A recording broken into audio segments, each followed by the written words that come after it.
We're so excited to be back with you guys, and we have a quick and easy dinner. What are we making? We're making meatloaf. Meatloaf! Yum. It is not what you think of with that old, just dry brick of meat. We are making it healthy, we're making it moist, we're making it packed with flavor.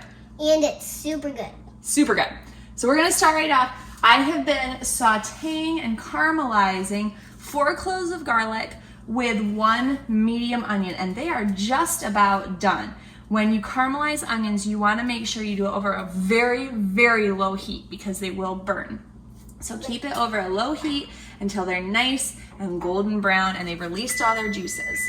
And our oven is ready to go. We also have another medium onion as well as 4 cloves of garlic in our food processor. We're gonna go ahead and puree them because it's gonna help our meatloaf to hold together without having all those big chunks in there. So I'm gonna go ahead and get these pureed so we can get started. All right, so by doing our onions and garlic 2 different ways like this, we get multiple benefits. We get, first of all, multiple different flavors because obviously your raw onion and your raw garlic are gonna have a completely different flavor than your cooked onion and your cooked garlic. So we get to have multiple flavors with extra nutrition because you get different nutrients based on how you prepare the food. Right. So when you cook things, typically you lose a lot of the nutrition, and that's why we like to include raw ingredients as much as possible. However, That looks yummy. doesn't it look delicious? Yeah. However, certain things that you cook, like onions and tomatoes, if you saute them in olive oil specifically, you're adding more nutrients. Not better, not worse, just different nutrients than you would if you were to eat it raw. And so we're gonna do both today for flavor and for health. So we have got our raw onions and our raw garlic in with 2 pounds of organic grass-fed ground beef. Now we're gonna go, the onions are getting to you, aren't they? It is, it's starting to make it a little bit stingy in here. You okay? Yep. So now that we've got our raw onions and garlic going, we're gonna take our sauteed. Starting to make your burn? Nope, my eyes are fine. We're gonna take our sauteed onions and garlic and add them right in as well. Yum.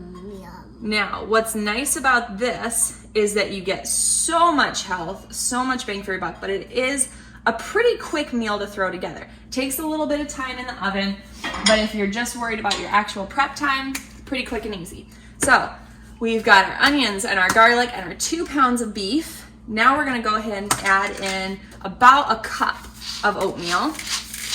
These are just old-fashioned rolled oats. And we're going in with these instead of like a breadcrumb, which is what you would normally use. You get so much more health. It really helps your digestive system, helps cleanse things in your microbiome. And so we like to add it whenever we can.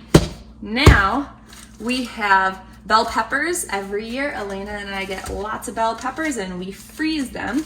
So I'm gonna just add about a cup. Ooh, they look frozen. They are frozen still. That's all right, that's not gonna hurt anything.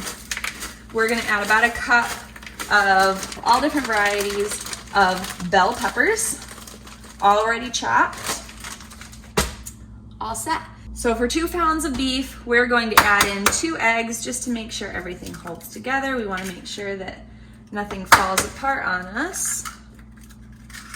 All right, good.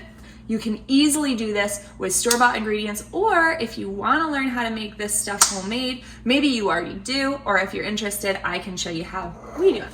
So first of all, I have a homemade marinara sauce here. This is tomatoes, garlic, onion, peppers, oregano, basil, parsley, what else? Olive oil, salt, pepper.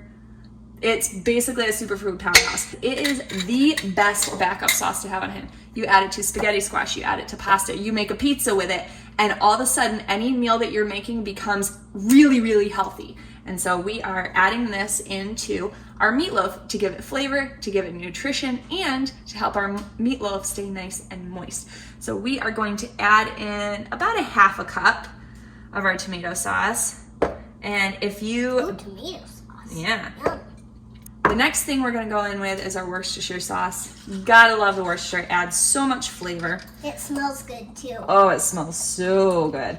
So we're adding in about a quarter of a cup of Worcestershire sauce. All right, now another different ingredient that we make ourselves is a sweet and sour sauce. So if you're making it yourself, I would take ketchup, do a cup of ketchup, and then do half a cup of vinegar, half a cup of molasses, and then maybe 3 tablespoons of your Worcestershire, and simmer that on the stove until it all blends together well and everything is nice and thick. So ours is already made. Oh my word. Oh my word is right. So we are gonna go ahead and add quite a bit of this. We're gonna add about a cup because this is gonna be our main flavoring in our meatloaf. We can't just leave out all the fun stuff, so we are going to add in at least a cup of Parmesan cheese just to really make this stand out and give it a little extra moisture as well. Look, they're all in big chunks. That's because it's frozen still. But it can't be frozen. I'm sorry. That's just the way it's gonna be. Now lastly, we're gonna go in with a little bit of salt. You do not need much because we've got plenty of garlic in here. I'm gonna have you do the pepper, okay? So I went in with maybe a half a teaspoon of salt.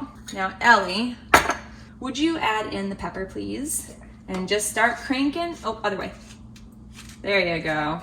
All right, hey, guess what? That is it, that's all. And now we get our cast iron skillet here. We have our oven set to 350. I'm gonna mix this up. This is a lot like if you watched our salmon patty video. It's a lot like that. You wanna make sure everything is combined well, but you also don't wanna overmix it. Believe it or not, you can make meatloaf dense and tough, and you don't want that. You want it to be juicy and moist. So get it to the point where everything is just nicely incorporated and then stop. So we're gonna get going. And are you ready? Can you handle it? Sure? Okay. Hey, look at that, it worked. All right, so we have our meatloaf all set. By leaving it a little bit shorter like this and spreading it out wider, it's just gonna cook faster and maybe a little bit more evenly. So the last thing we're gonna do is take the other half of our sweet and sour sauce and we're gonna put it right over the top. So if you made the sweet and sour sauce according to the way I said it, with a cup of ketchup, a half a cup of vinegar, and a half a cup of molasses, and then about 3 tablespoons of Worcestershire, you are gonna add half of that into your meatloaf, and then the other half goes right on top to give it a nice little sauce that'll bake up and caramelize while it's baking in the oven. All right, our meatloaf is all set. We are gonna throw this into the oven at 350. We're gonna leave it in there for about 40-45 minutes just to make sure that it's all done. While this is going, I'm gonna be whipping up some purple mashed potatoes because you can't have meatloaf without mashed potatoes. Oh, that would sound yummy. Yummy, super yummy. It's too much. I just can't. And when it's all done, we'll meet you right back here to show you the finished product. It's just can't. All right, our meatloaf is looking perfect. That sauce on top is just nicely caramelized, but you can see that between the meatloaf itself and that sauce, you've got a nice little gravy around the edges, which is perfect to scoop up and drizzle over the top and to pour over top of your mashed potatoes. So I'm gonna let this rest for about 15 minutes and then it's time for dinner.